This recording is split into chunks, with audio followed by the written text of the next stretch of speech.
Finally మనం house change అయిపోయాం. అంటే కొన్ని ఇష్యూస్ వల్ల చేంజ్ అవ్వాల్సి వచ్చింది. సరే మొత్తం చూపిస్తాను. ఇది టోటల్లీ హాల్. ఇది ఇంకా షిఫ్ట్ చేయాలని ఏసీ అక్కడే పెట్టేవాళ్ళం. మొత్తం వచ్చాయి ఇక్కడికి కిచెన్. ఇది టోటల్లీ కిచెన్, ఇది ఫుల్ కిచెన్. ఇది టోటల్లీ హాల్, డిన్నర్ హాల్. ఇక్కడే హాల్ ఉంటుంది. ఇక్కడ మొత్తం బెడ్ వేసుకున్నాం. ఇక్కడే బెడ్ మొత్తం 2 ఫీట్స్. ఇది నాలుగు.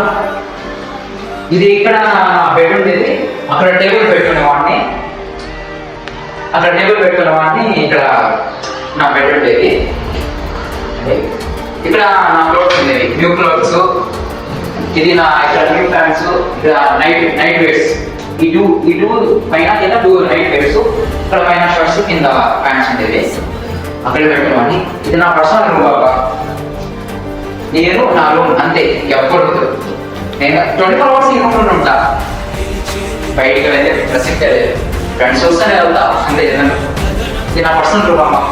ఇక్కడే అన్ని చేసేవాడిని అంటే ఏదో ఒక కంట్రీ మళ్ళీ ఏదో ఉంటుంది.